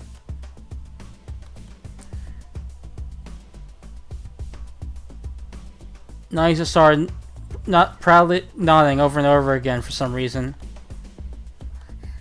ありがとう二人とも Thanks, guys.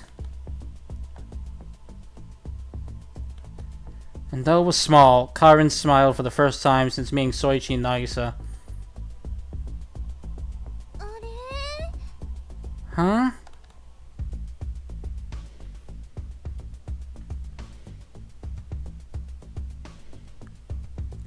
Happened right after the group had passed through several rooms and were just a few blocks away from the entrance hall. Nagisa suddenly stopped in the middle of the hallway and cupped her hand on her ear. どうしたの渚渚さん。 Something wrong, Nagisa? それがね、かりんちゃん、誰かの話し声がしてるみたいなの。 Don't you hear it, Karin? It sounds like people talking.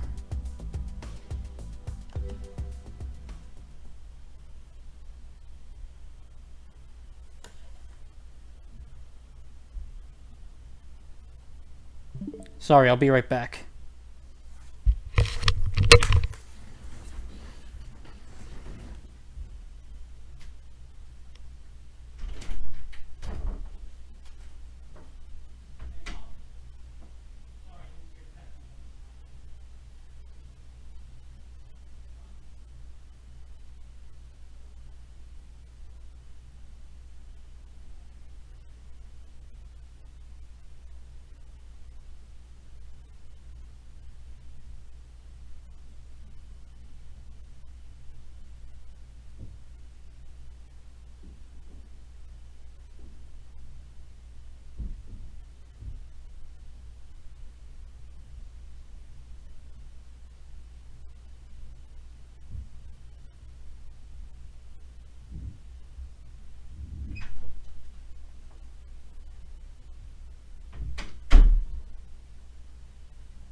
So, okay, I'm back. Sorry, I think I missed a line too. Talking? This is after Soichi responding to Nagisa saying she heard voices.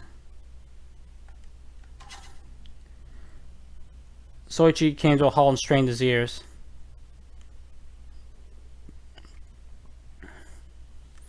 When he did, he realized he could indeed hear voices.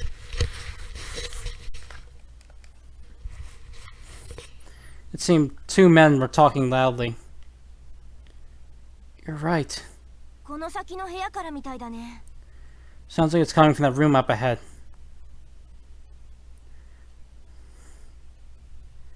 Karin pointed down the hallway as she looked at her map on her PDA. She whispered so the men wouldn't hear her. Maybe their people have been grabbed just like us? でも誘拐犯ってこともあるんだよね。 But it's also possible they could be the kidnappers, right?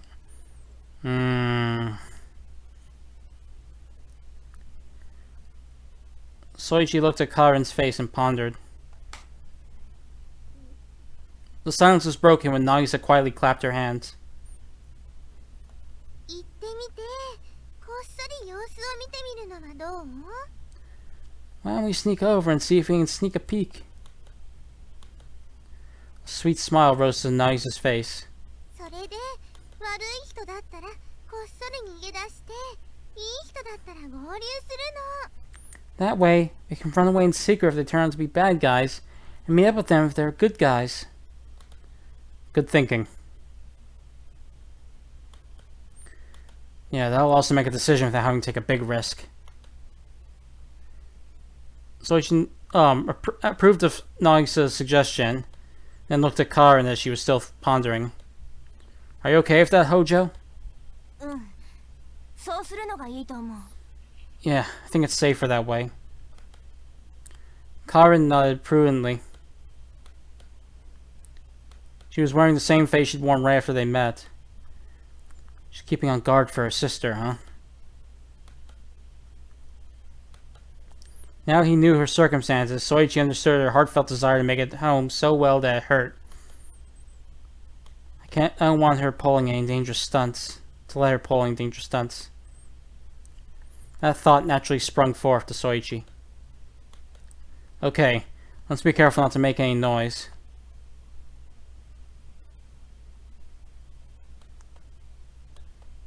We don't know who we're dealing with, so if they spot us, let's get out of there right away. Sound like a plan? わかった。 Okay. 了解。 Roger that. The two nodded at Soichi's suggestion.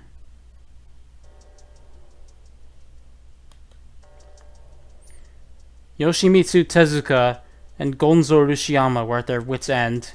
Oh, just before this, I just want to quickly go over the bets, just to see how they look.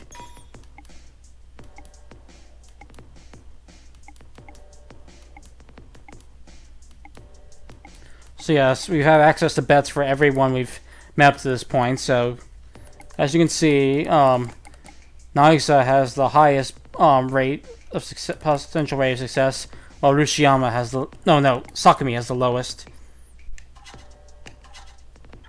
And yeah, we can bet up to 100 chips, as said.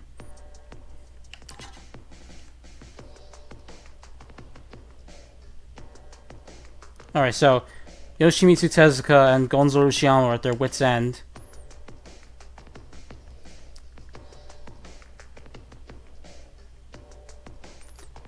Then you have the crappy luck to wake up in the mysterious maze of a building. What's more, they had firmly built collars strapped to their necks that they couldn't remove. The PDAs they'd found in their rooms had told them how to get them off, but those methods were far too absurd to believe without a speck of doubt.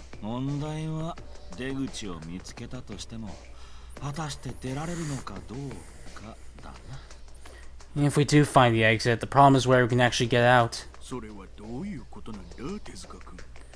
What do you mean by that, Tezuka? Tezuka whacked the floor with the metal pole he held as he explained to Urashiyama.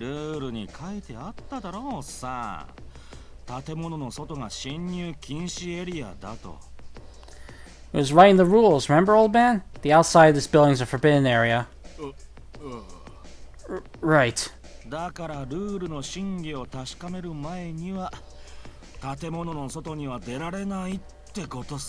Which means we can't leave this place until we know for a fact the rules are true or not. Tezuka hit the floor one more time for hoisting the pole on his shoulder.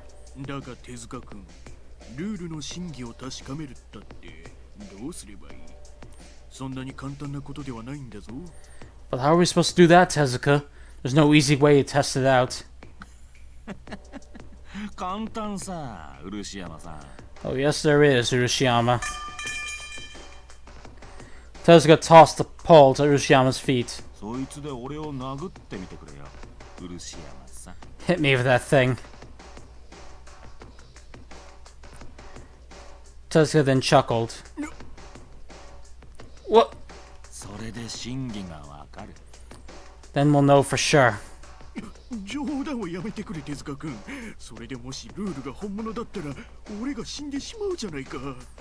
Quit kidding around. If the rules are true, then that means I die, right? Then that means I die, right?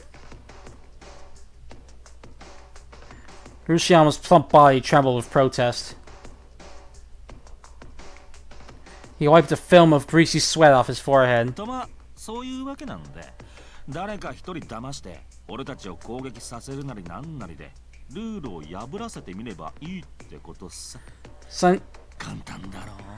Same way as you see, if we can trick someone into attacking us or something to make them break the rules, then we'll know. Simple, yeah?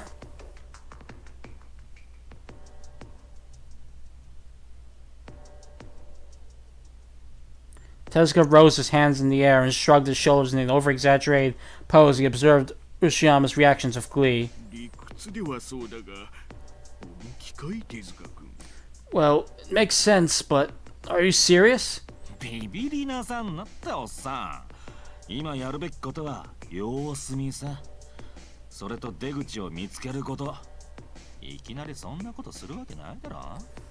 Don't take things so seriously, old man. What we need to do for now is wait and see how things play out, as well as look for that exit. Of course we're not going to pull something like that. Tezuka picked up the pole.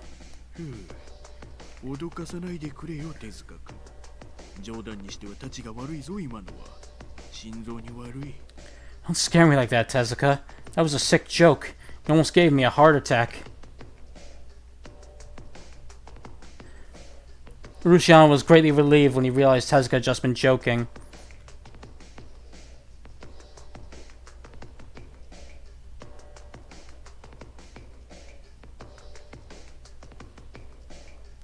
His rounded belly shook with a sigh as he breathed. の悪質な冗談で済んでくれる方が助かるよ。 Yeah, I hope it just stays a sick joke too. Tezuka whacked the floor again with the pole. But in the end, the grim look on his face didn't fade.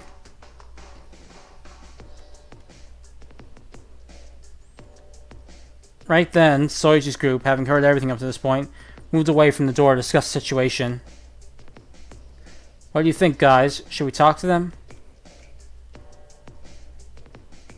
Karin was the first one to reply. 首輪もしてるし、あの話の様子からすると誘拐犯じゃないのかもしれないけど、私あの二人と一緒に行くのは不安だな。 Judging from their conversation and their collars, they're probably not with the kidnappers, but I wouldn't feel comfortable with them.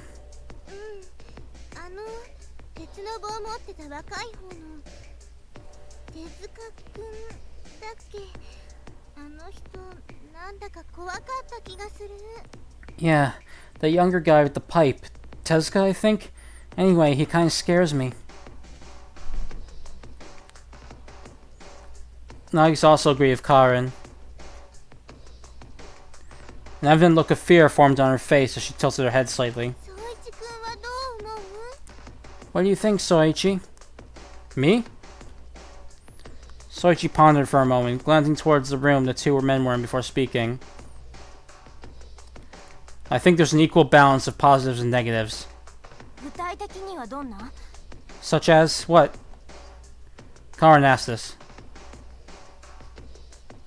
First of all, they might know the rule we don't have. Soichi's group still didn't have all the rules. Even though Karin had joined them, her PDA hadn't had any rules that Soichi and Nagisa didn't already know. Rule 9, the final rule, was still a mystery to them. The other benefit is that with the five of us, maybe someone will be able to remove their collar, just as the rules said. Though they had no clue what the men's release conditions were, it was possible at least one of them could remove their collar with the five of them. Meaning we'd be able to know if the rules were for real? Yeah. Soichi nodded with affirmation to Karin's question. But in all honesty, I don't think I'd feel comfortable being with these guys either. That Tezuka guy played off what he said as a joke, but it didn't seem that way to me. Yeah, I felt the same. Karin agreed with Soichi. I don't like that guy. Nagisa's reason was rather simple. So if you guys are against it, I think it's the right call not to talk to them. Yeah, let's go with that, Soichi. Nagisa made a smile. That said, it is tempting to see if they have the final rule, but... Are you okay with this too, Hojo? Huh? Oh, sure. Well, at that moment, Karin's head was in the clouds. She stood there still as a statue, her eyes fixated on the PDA screen. Something wrong, Hojo?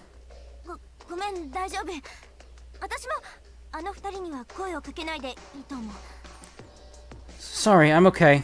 Oops, sorry, I missed. Sorry, I'm okay. I think it's best not to talk to them too. Karin hastily tried to smooth things over, but in actuality, there was a totally different thought in her head. If the rules are true, then... Karin Hojo's mind was seized by that sole notion. At first, she dismissed them as a joke.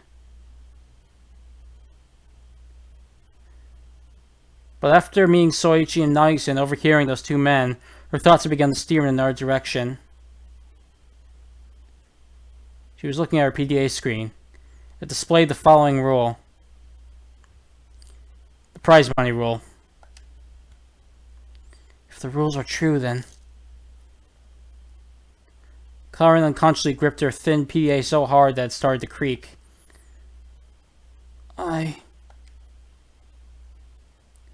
She pocketed her PDA and took out her cell phone. She opened it up, revealing the standby screen. The picture showed Karin laying in a hospital bed, with Karin sitting right next to her. I might be able to save Karin. カレン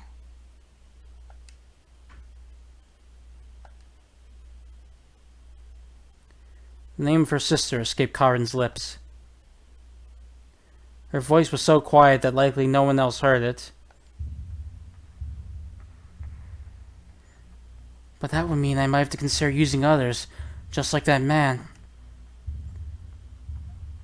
As well as possibly sacrificing others.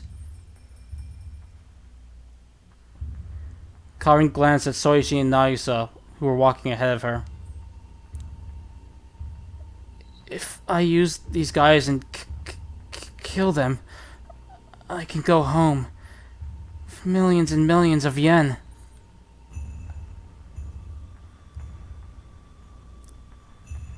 Karin's cell phone strap made a low sound.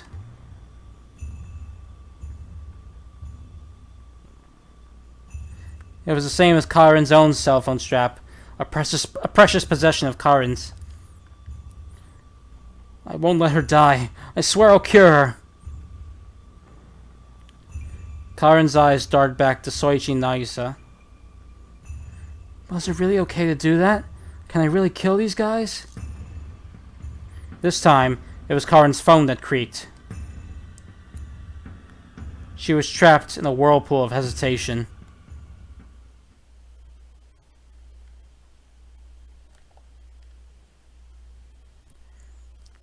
It won't be long before she betrays him. A cold pair of eyes trained themselves on Karin as the girl gripped her phone with hesitation. The owner of those eyes recalled Karin's profile. Karin Hojo. With the loss of her parents 3 years ago, and of her sister racked with illness, the girl had lived without relying on anyone. She knew it was impossible to raise several hundred million yen necessary for her sister's treatment. At this rate, if her sister went on without treatment, it was likely she wouldn't live to see the end of the year. Thus, the girl had the perfect motive.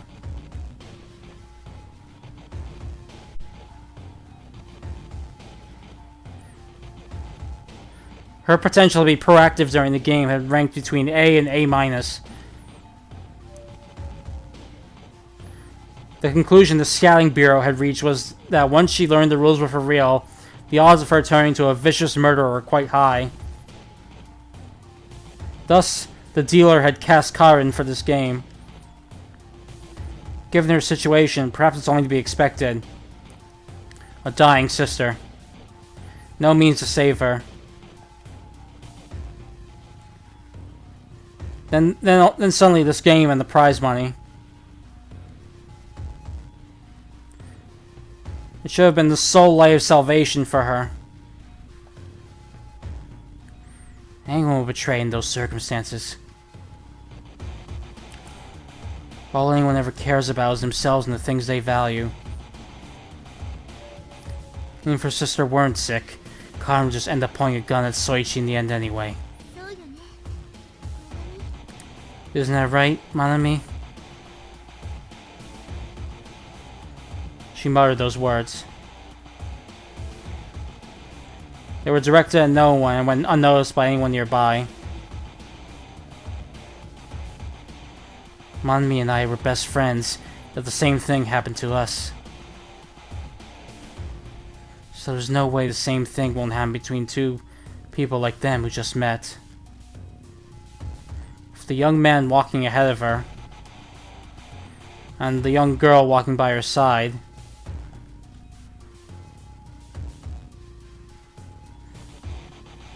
Nagisa Kido contemplated their future of that conclusion.